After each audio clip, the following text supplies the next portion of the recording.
سورۃ البقرہ کی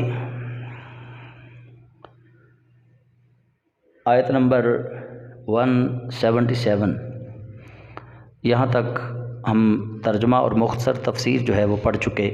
آج آیت نمبر 178 178 سے ہم آغاز کریں گے سورہ بقرہ کی آیت نمبر 178 سے۔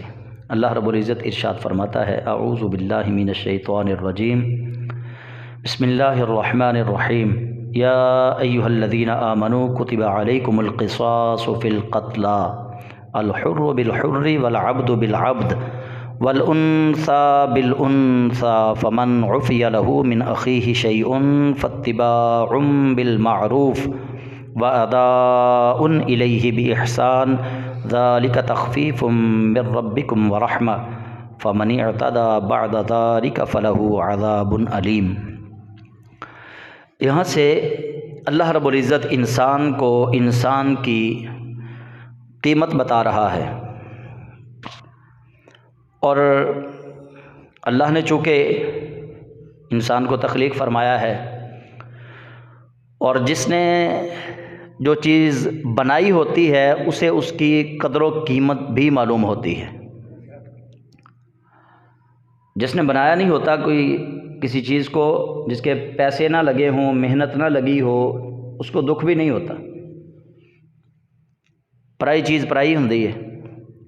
تو اللہ رب العزت نے جب انسان کو بنایا تو خلاق عالم نے پھر اس کی جان کی حرمت جو ہے، اس کی جان کا حرام ہونا جو ہے وہ دوسرے لوگوں پہ حرام بھی کیا۔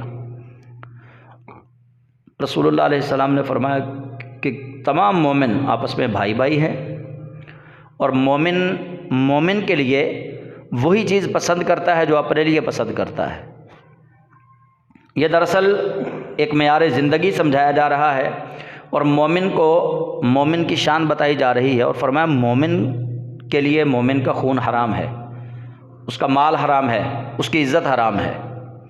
یعنی مومن کبھی مومن کے مال پہ حملہ نہیں کرے گا، مومن کبھی مومن کی عزت پہ حملہ نہیں کرے گا، اور مومن کبھی مومن کی جان پہ حملہ نہیں کرے گا۔ یعنی وہ امن والا رہے گا۔ مومن کا معنی ہے امن والا رہنا، ایمان اور سلامتی کے ساتھ رہنا۔ تو اگر کوئی کرتا ہے پھر اس کے لیے کیا ہے؟ اب اللہ کریم جل جلالہ ایک تو انسانیت کا درس دے دیا ہمیں کہ انسان ہونے میں سارے برابر ہیں۔ اب یہ نہیں ہوگا کہ کوئی بادشاہ قتل ہوا ہے تو بادشاہ کا بیٹا دوسرے بادشاہ سے کہے جس نے قتل کیا ہے اس کو، وہ کہے جی قصاص لینا ہے، تو دوسرا بادشاہ کہے میرا غلام لے لو۔ اب بادشاہ کی جگہ پہ اگر قصاص دینا ہے، بادشاہ نے کوئی قتل کیا، اس کا قصاص دینا ہے، تو وہ بادشاہ کو ہی قتل کیا جائے گا۔ یہ نہیں کہ جو امیر بندہ ہے وہ غریب خرید کے دے دے کہ میری جگہ پہ تو قتل ہو۔ شریعت نے کہا نہیں۔ اگر عورت قتل ہوئی ہے تو اس کے بدلے میں عورت قتل کی جائے گی، غلام قتل ہوا ہے تو اس کے بدلے میں غلام، آزاد قتل ہوا ہے تو اس کے بدلے میں آزاد۔ یہ نہیں ہوگا کہ کوئی کسی کے بدلے میں کسی اور کو دے دے۔ جب قتل میں نے کیا ہے تو اگر میں نے ناحق قتل کر دیا ہے، اب اس کے بدلے میں مجھے قتل ہونا پڑے گا۔ اب میں آپ میں سے کسی کو کہہ دوں گی یار تہاڈی مہربانی میرے حصے دے تسی قتل ہو جاؤ، نہیں۔ میں قیمتاً کسی کو خرید کے کہہ دوں، نہیں، ایسا بھی نہیں ہو سکتا۔ شریعت نے چیزیں سیٹ کر دی ہیں۔ کیا فرمایا؟ اے ایمان والو، کتبہ فرض کر دیا گیا تم پر، کتبہ علیکم فرض کر دیا گیا تم پر، لکھ دیا گیا ہے تمہارے لیے۔ کیا؟ القصاص فی القتلی، کہ جب تم کسی کو قتل کرو گے تو تمہیں قصاص دینا پڑے گا، بدلہ دینا پڑے گا اس کا۔ قصاص کا معنی بدلہ۔ بدلہ کیسے دینا ہے؟ فرمایا الحر بالحر، آزاد بندے کے بدلے میں آزاد بندے کو ہی قتل کریں گے، والعبد بالعبد، اور غلام کے بدلے میں غلام کو قتل کریں گے۔ نہ آزاد کے بدلے میں غلام کو قتل کروایا جا سکتا ہے، نہ غلام کے بدلے میں آزاد کو قتل کروایا جا سکتا ہے۔ پھر فرمایا والانثى بالانثى، اور عورت کے بدلے میں عورت کو ہی قتل کیا جائے گا۔ اب اگر کوئی کہے جی اس کو قتل نہ کرو، عورت یہ امیر ہے اس کے پیسے لے لو، وہ دیت والا مسئلہ الگ ہے۔ اگر وہ گھر والے راضی ہو جائے، دیت والا مسئلہ الگ ہے، لیکن اگر کوئی کہے جی قتل نہ کرو تو چلیں اس کو قتل کرنا چھوڑ دیں، ہم اس کے بدلے میں کسی اور عورت کو دے دیتے، ایسے نہیں ہوگا۔ ہاں، اگلی شرط، اگلی صورت بھی شریعت نے بتا دی، فرمایا فمن عفی لہ من اخیہ شیء، اگر کوئی جو قتل ہوا ہے نا اس کے وارثوں میں سے، اس کے بھائیوں میں سے اگر کوئی کسی چیز پہ راضی ہو جاتا ہے، اب ہے یہ بات دیت کی، تو فرمایا فاتباع بالمعروف، تو اتباع کرو معروف طریقے کی۔ کہ معروف طریقہ کیا ہے؟ اب معروف طریقہ یہ ہے کہ ایک جان کا بدلہ جو ہے نا وہ 100 اونٹ ہے، 100 اونٹ اگر دیت دینی ہے تو 100 اونٹ کے برابر، مرد، عورت کی 50 اونٹ۔ اگر مرد قتل ہوا ہے اور صلح کرنا چاہتا ہے قاتل، تو قاتل کو چاہیے وہ 100 اونٹ کے پیسے جمع کروائے مقتول کے وارثوں کو۔ فرمایا فاتباع بالمعروف، تو تم پھر معروف طریقہ جو تمہارے ہاں رائج ہے اس کی اتباع کرو۔ اب ہمارے ہاں تو 20-25 لاکھ روپیہ دیتے صلح ہو جاتی ہے، حالانکہ شرعی نقطہ نگاہ سے یہ 20-25 لاکھ نہیں ہونا چاہیے، 100 اونٹ کے پیسے ہونے چاہیے۔ اب 3-4-5 لاکھ روپے کا اونٹ ملتا ہے، تو 100 اونٹ دیکھ لیں کتنے کے ملیں گے۔ فرمایا وَأَدَاءٌ إِلَيْهِ بِإِحْسَان، اور پھر اس کو بڑے اچھے طریقے سے ادا کرو، خیر و خوبی سے ادا کرو، نیک طریقے کے ساتھ اس کو ادا کرو۔ اب یہ نہیں کہ معاملے کو لٹکا دو، ہاں ہم پیسے دیں گے، پہلے یہ کرو پھر پیسے دیں گے، یہ کرو پھر پیسے دیں گے، نہیں، وَأَدَاءٌ إِلَيْهِ بِإِحْسَان، تو اس کو ایک اچھے طریقے کے ساتھ ان کی طرف لوٹا دو، دے دو۔ اچھا، یہ جو معاملہ ہے سارا، اللہ فرماتا ہے قتل کے بدلے میں قتل، بندہ ہے تو بندہ، عورت ہے تو عورت، غلام ہے تو غلام، آزاد ہے تو آزاد۔ فرمایا یہ جو سارا معاملہ ہے، پھر ان کے ورثاء کا تمہیں معاف کر دینا، کچھ قیمت لے کے یا ویسے ہی معاف کر دینا، دونوں چیزیں۔ اللہ فرماتا ہے ذالک تخفیف من ربکم ورحمہ، یہ سارا معاملہ اللہ کی طرف سے تخفیف بھی ہے، اللہ کی طرف سے رحمت بھی ہے، یعنی آسانی بھی ہے اور رحمت بھی ہے۔ اب اس میں آسانی کیسی ہے؟ دیکھنے کو دونوں کام بڑے مشکل ہیں، قتل کرنا بھی بڑا مشکل، پھر قتل کرنے کے بعد 100 اونٹ کے پیسے دینا بھی بڑا مشکل، یا قتل کرنے کے بعد اپنی جان دینا بھی بڑا مشکل۔ آسانی اس میں یہ ہے کہ جب یہاں قتل ہو جائے گا نا، آگے جا کے پھر اللہ کی بارگاہ سے کوئی خیر مل سکتی ہے، مغفرت مل سکتی ہے۔ یہاں جو بدلہ دے دیا، جتنا اس نے ظلم کیا اتنا اس پہ کر دیا گیا، اب جس کو یہاں سزا مل گئی، اللہ کے قانون کے مطابق آگے چل کے اس کی سفارش، اس کی بخشش ہو سکتی ہے، بشرطے کہ ایمان والا ہو۔ اور جو گھر والے انہوں نے اگر معاف کر دیا تو معاف اس نیت سے اگر کیا کہ یہ خون ریزی بڑھے نہ، دشمنی نہ بن جائے، اگر ہم ان کا قتل کرتے ہیں پھر یہ ہمارا کریں گے، پھر ہم ان کا کریں گے، پھر یہ ہمارا کریں گے، تو اللہ فرماتا ہے یہ معاملات اس لیے تمہیں بتائے گئے ہیں، ذالک تخفیف من ربکم ورحمہ، یہ تمہارے رب کی طرف سے تخفیف بھی ہے، آسانی بھی ہے، اور تمہارے رب کی طرف سے رحمت بھی ہے، تاکہ آج کے بعد جو ہو چکا وہ ہو چکا، اب آئندہ کوئی ایسا کام نہ ہو۔ تمہیں روکا بھی گیا ہے، اس میں ڈراوا بھی ہے، روکا جا رہا ہے۔ فمن اعتدی بعد ذلک، تو جو پھر حد سے بڑھے اس کے بعد، اللہ نے تو طریقہ پورا بتا دیا، قتل کے بدلے میں قتل ہے، یا وہ معاف کر دیں گھر والے، یا پھر کچھ دیت دے کے ان کو راضی کر لیں، وَأَدَاءٌ إِلَيْهِ بِإِحْسَان۔ اگر یہ اس طریقے کے کوئی الٹ چلتا ہے، قتل کے بدلے میں قتل بھی نہیں دیتا، گھر والوں سے معافی بھی نہیں مانگتا، گھر والے معاف بھی نہیں کرتے، اور وہ دیت بھی نہیں دیتا،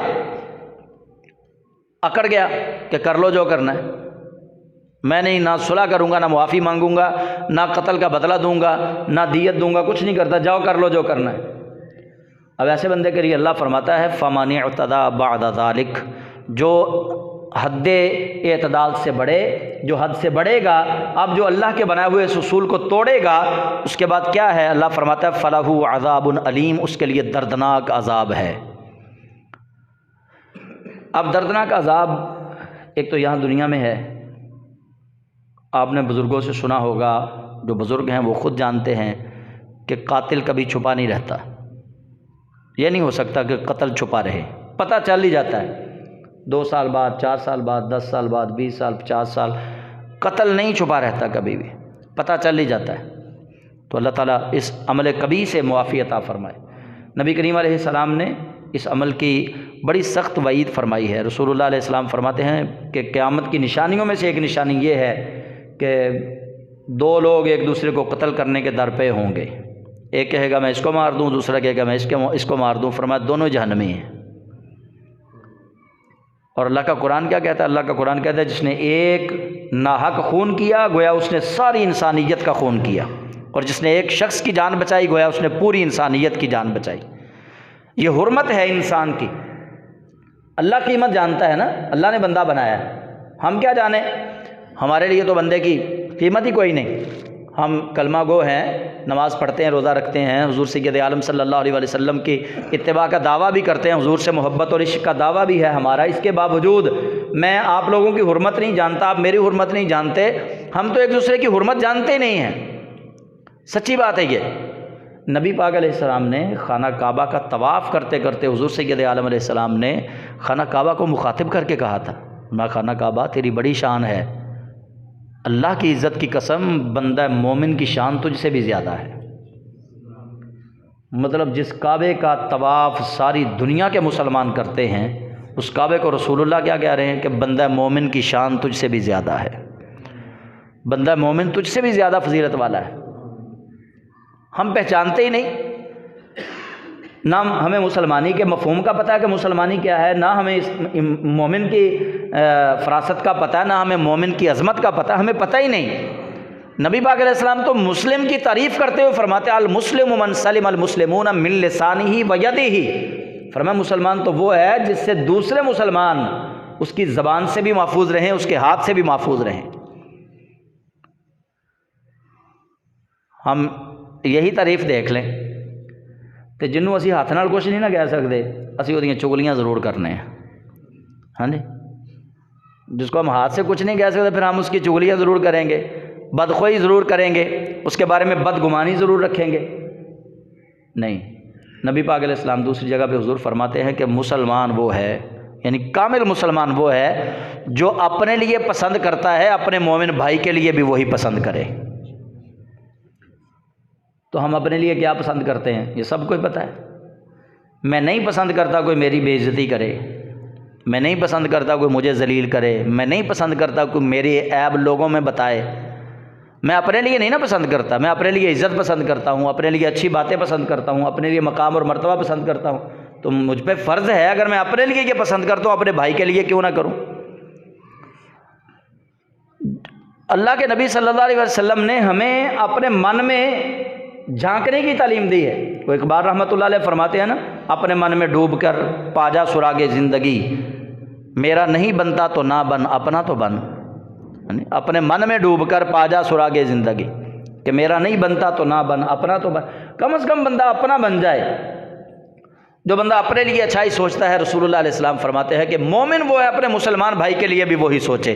جب میں یہ نہیں سوچتا کہ مجھے کوئی قتل کرے تو میں یہ کیسے سوچوں گا کہ میں کسی کو قتل کر لوں؟ میری اپنے لیے یہ نیت ہے نا میرے بچوں کو کوئی نقصان نہ پہنچائے، تو پھر میری سب کے لیے یہ ہونی چاہیے کہ میں بھی کسی کے بچوں کو نقصان نہ پہنچاؤں، کسی کی عزت کو نقصان نہ پہنچاؤں، کسی کے مال کو، کسی کی جان کو نقصان مجھ سے بھی نہیں پہنچنا چاہیے، کیونکہ میں اپنے لیے نہیں چاہتا۔ تو نبی علیہ السلام نے بڑی خوبصورت یہ تعریف کی ہے، فرمایا مومن وہ ہے جو اپنے لیے پسند کرتا ہے اپنے مومن بھائی کے لیے وہی پسند کرے۔ تو اس لیے قتل کی حرمت بھی بتا دی گئی، قتل کا بدلہ بھی بتا دیا گیا، معافی کا بھی بتا دیا گیا، دیت کا بھی بتا دیا گیا، اور جو پھر معاف کرتا ہے اس کے لیے تو پھر کیا بات ہے، اس کے لیے تو پھر اللہ کریم جل جلالہ جنت کے دروازے کھولے گا۔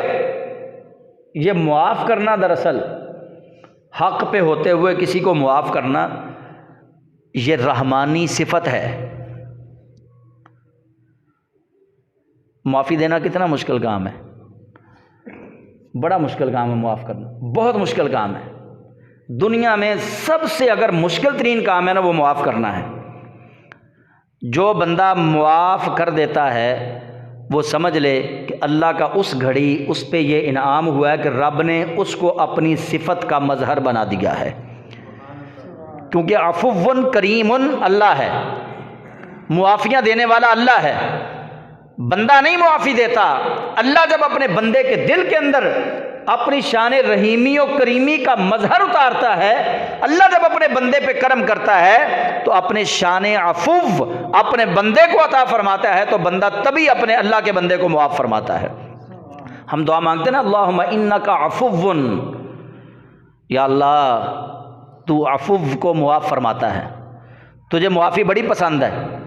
اللہم انک عفو، یا اللہ تو معافیاں دینے والا ہے، تحب العفو، معافی تجھے محبوب ہے، فاعف عنی، مجھے معاف کر دے۔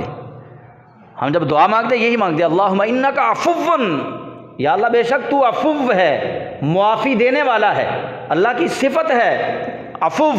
تو اللہ جب وہ صفت اپنے بندے کے دل میں اللہ کریم جل جلالہ نازل فرماتا ہے، پھر بندہ اللہ کے لیے اللہ کے بندوں کو معاف کرتا ہے۔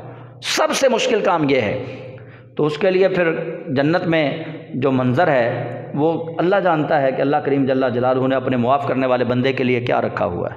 تو اس لیے معاف کرنا سیکھیں، معافی مانگنا بھی سیکھیں۔ جرم ہو جاتا ہے، غلطی ہو جاتی ہے، دنیا کے اندر معافی مانگنے میں ہو سکتا ہے خفت کا سامنا کرنا پڑے، ہو سکتا ہے تھوڑی ذلت کا سامنا کرنا پڑے، لیکن دنیا کی ذلت آخرت کی ذلت سے بہت کم ہے۔ دنیا کی خفت، دنیا کی شرمساری آخرت کی شرمساری سے بڑی کم ہے۔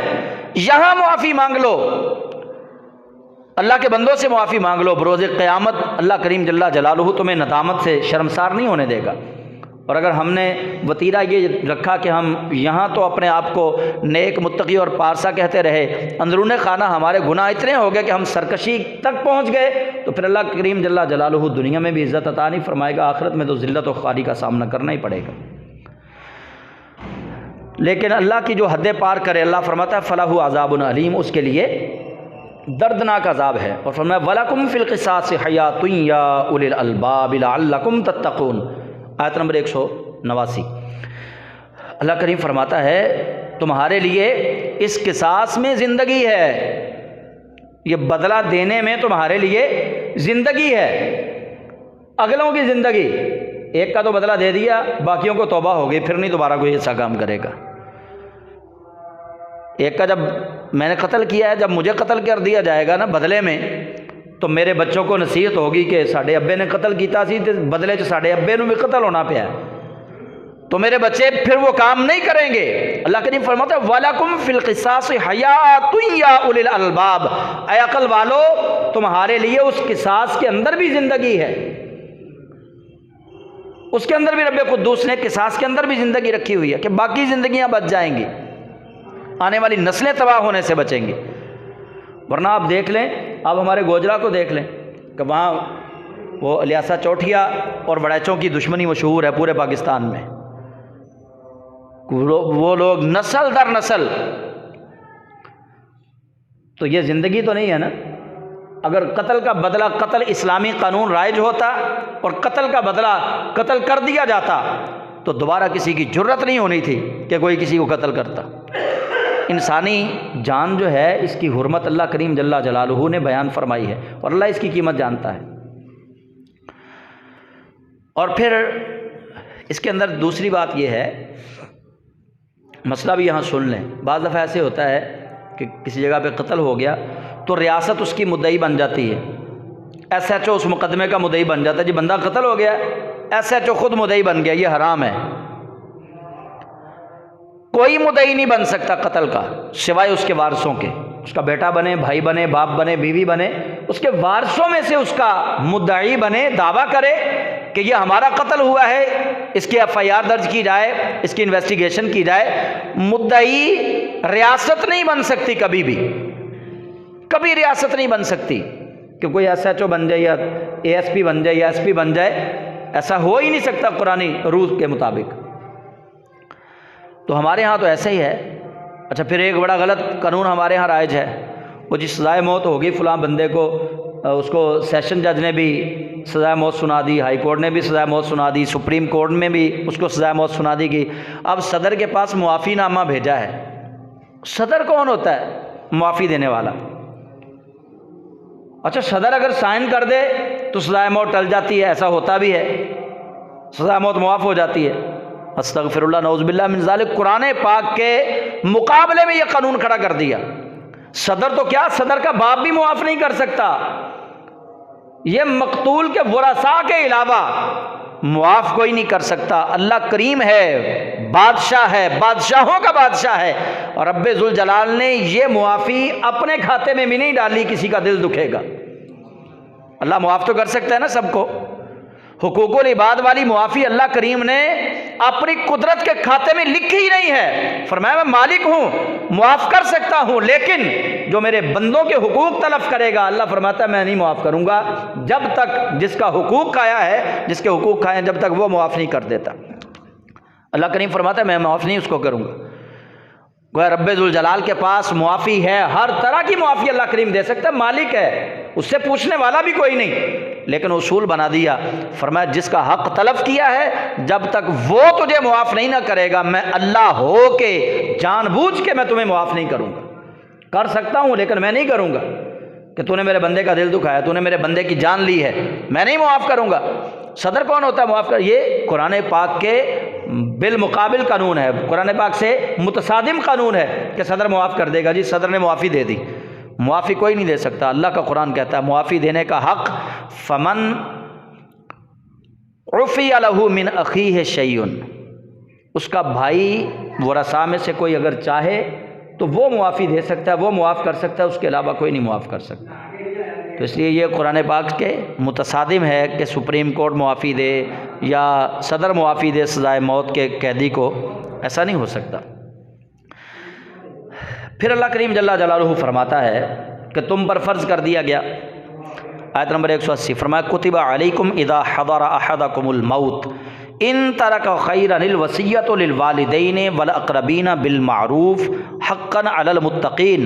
ابھی اس آیت کے اندر رب ذوالجلال فرماتا ہے جب تمہیں موت سے پہلے کوئی خبر ہو جائے نا، انسان کو بعض دفعہ زیادہ لوگوں کو پتہ چل ہی جاتا ہے، اچانک مواد کم ہیں، زیادہ لوگوں کو پتہ چل جاتا ہے بیماری آ گئی، تو اللہ کریم فرماتا ہے کتب علیکم اذا حضر احدکم الموت، جب تم پر موت کی علامات ظاہر ہو جائیں پھر تم پر فرض ہے، اگر تم متقی ہو تو اللہ فرماتا ہے تم پر فرض ہے کہ تم اپنے والدین کے لیے، قریبی رشتہ داروں کے لیے خیر اور بھلائی کے ساتھ وصیت کر کے جاؤ۔ ان ترک خیرا الوصیۃ للوالدین والاقربین بالمعروف، معروف جو طریقہ ہے اس طریقے کے مطابق اپنے والدین اور قریبیوں کے بارے میں وصیت کر کے جاؤ، اپنے ترکہ میں سے جو تم نے چھوڑا ہے۔ حقاً علی المتقین، رب فرماتا ہے یہ متقیوں پر حق ہے، متقیوں کا یہ حق ہے کہ متقی یہ کام ضرور کرے، جو اللہ سے ڈرنے والے ہیں وہ یہ کام ضرور کر کے جائیں، ورنہ آپ دیکھتے ہیں اس معاشرے کے اندر اگر والدین وصیت نہیں کر کے جاتے تو بعد میں پھر کتنے رولے ڈلتے ہیں، کتنے جھگڑے ہوتے ہیں۔ والدین کو چاہیے کہ وہ اپنی زندگی میں نیکی اور بھلائی کے ساتھ وصیت کر کے جائیں۔ پہلے کیا ہوتا تھا، پہلے زمانے میں یہ حکم جب نازل ہوا اس سے پہلے باپ مر گیا، بڑا بیٹا جو ہے وہ سمجھتا کہ اب ساری چیزوں کا حقدار میں ہی ہوں، وہ کسی اور کو اس میں سے حصہ نہیں لینے دیتا تھا، وہ کہتا اب سارا کچھ میرا ہے، چھوٹوں کا حق ہی نہیں ہے، کیونکہ میں نے یہ چھوٹے ہیں اب میں ان کی پرورش کروں گا والد کے بعد، تو اب یہ میرا حق ہے، چھوٹوں کا حق ہی کوئی نہیں۔ 1/3 حصہ جو ہے اس کی وصیت کرنا غیروں کے لیے، رشتہ داروں میں سے یا کوئی دوست ہے اس کا 1/3 حصہ بس وہ وصیت کر سکتا ہے، اس کے علاوہ نہیں وصیت کر سکتا۔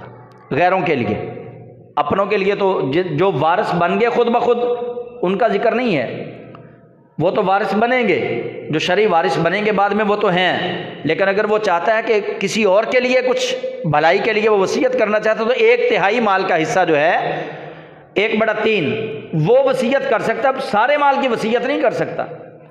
اب میرے پاس ایک ہی پلاٹ ہے 5 مرلے کا، میں مرنے لگا ہوں، بیماری آ گئی، مجھے پتہ چل گیا بیماری لا علاج ہے، تو میں وصیت کر رہا ہوں، 2 بیٹیاں ہیں، 3 بیٹے ہیں، والدین زندہ ہیں، تو میں ہوں وصیت کر رہا ہوں میرا پلاٹ جو ہے نا مسیت نوں دے دیو، میرے گناہ معاف ہو جان گے۔ ایسے تو گناہ معاف نہیں ہوں گے نا، بیٹیوں کا حق مار کے، بیٹوں کا حق مار کے، والدین کا حق کھا کے وصیت کرنی۔ 1/3 حصے میں وصیت کر سکتا ہے اپنی مرضی سے، سارے مال میں نہیں کر سکتا۔ ایسے نہیں دے سکتے، جب حقدار موجود ہیں ان کو دے کے جاؤ، وہ تمہارے لیے دعا کریں گے۔ اگر وہ نہیں بھی تمہارے لیے دعا کرتے، اللہ کریم تمہارے لیے دعا کرنے والے فرشتے پیدا فرما دے گا۔ بندوں سے تو امید رکھنی نہیں چاہیے۔ مسجد کو بھی دے دیں، مدرسہ بھی بنا دیں، جائز کاموں میں لگا دیں تاکہ نمازی نماز پڑھتے رہیں، سجدوں کا ثواب ملتا رہے۔ مدارس بنا دیں تاکہ بچے قرآن پڑھتے رہیں، آپ کو ثواب ملتا رہے۔ وہ بچے پڑھ کے چلے جائیں گے، وہ جہاں جہاں پہنچیں گے پڑھاتے رہیں گے، آپ کو ثواب ملتا رہے گا۔ لیکن دیکھ لیں، اپنے قریبیوں کا حق مار کے تو یہ کام نہیں کرنے جا رہے آپ۔ اگر قریبیوں کا حق مار کے یہ کام کرنے جا رہے ہیں تو پھر رک جائیں، پھر نہ ایسا کریں۔ پہلے اپنے قریبیوں کو راضی کر لیں، ان کو راضی کر کے پھر یہ کام کریں، پھر اللہ کریم جل جلالہ معافی عطا فرما دے گا۔ فرمایا فمن بدلہ بعد ما سمعہ، پس جو وصیت کو بدل دے اس کے سننے کے بعد۔ کچھ لوگوں کو عادت ہوتی ہے وصیت بدلنے کی۔ وہ ایک پیچھے ویڈیو بھی وائرل ہوئی تھی نا، وہ ایمبولینس کے اندر انگوٹھے لگوا رہے تھے۔ بندہ مرا پڑا ہے، ایمبولینس کے اندر ہے، اور وہ روڈ کے اوپر کھڑے ہو کے ایک سائڈ پہ اس کو انگوٹھے لگوا رہے ہیں۔ ایسے ایسے ظالم لوگ موجود ہیں ہمارے معاشرے میں۔ پاکستان کی ویڈیو تھی، پتہ نہیں کس شہر کی تھی، وہ ایسے بھی کرتے ہیں۔ تو اللہ کریم جل جلالہ فرماتا فمن بدلہ بعد ما سمعہ فانما اثمہ علی الذین یبدلون۔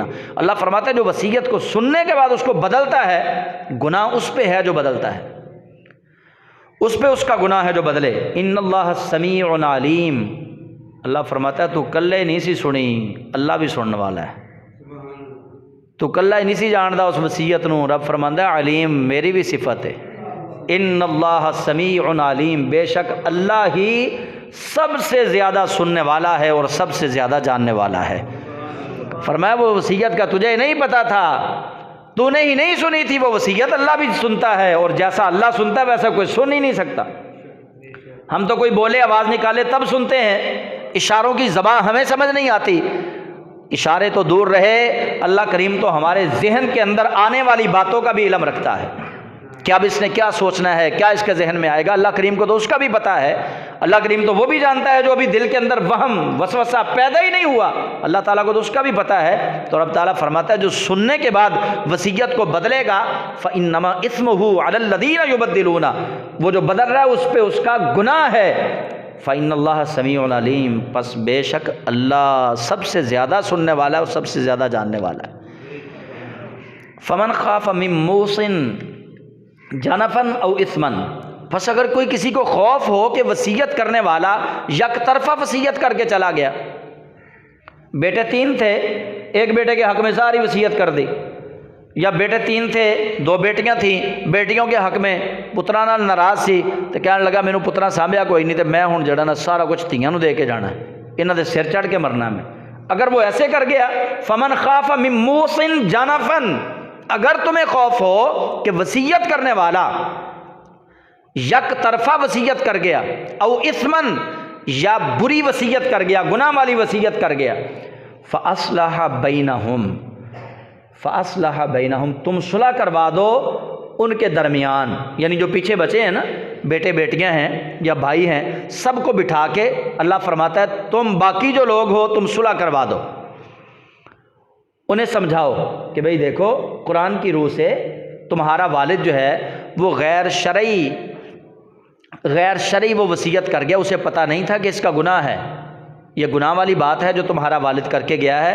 اگر تم اپنے والد کے لیے آسانی چاہتے ہو تو ایسا کرو، صلح صفائی سے اچھے طریقے سے اس وصیت کو بدل لو۔ وصیت غلط کر گیا وہ، اللہ فرماتا ہے جب تم صلح کروا دو فاصلح بینہم فلا اثم علی، اب جو وصیت وہ کر کے گیا ہے نا، اب جو وصیت تم بدلو گے، کیونکہ وصیت کے اندر کمی تھی، اب جب تم اس کو بدلو گے اللہ فرماتا ہے فلا اثم علی، پھر تمہیں گناہ نہیں ہوگا اس پر، اس وصیت کے بدلنے پر گناہ نہیں، جو سچی وصیت کر کے گیا اس کے بدلنے پہ گناہ ہے، لیکن اگر کوئی غلط وصیت کر جائے اللہ فرماتا ہے فلا اثم علی، پھر اس وصیت کو بدلنے والے پر گناہ نہیں ہے، کیونکہ تم نے حقداروں کو ان کا حق پہنچایا ہے، ان کی آپس میں صلح کروا دی ہے۔ فَإِنَّ اللَّهَ غَفُورٌ رَحِيمٌ، بے شک اللہ مغفرت فرمانے والا ہے اور مہربانیاں فرمانے والا ہے۔ تو یہ اللہ کریم جل جلالہ یہ باتیں ہمیں سمجھا رہا ہے کہ وصیت کرنے والا جو ہے وصیت کیسے کر کے جائے۔ وصیت کے متعلق چوتھے پارے میں یہ باقاعدہ طور پہ پھر وہ پورا رکوع ہے، یوصیکم اللہ فی اولادکم للذکر مثل حظ الانثیین۔ جب وہاں پہنچیں گے انشاءاللہ پھر وصیت کے پورے مسائل جو ہے وہاں آئیں گے۔ تو یہاں ایک مختصر آیت تھی، تو یہ یہاں پہ اس کا بتا دیا گیا۔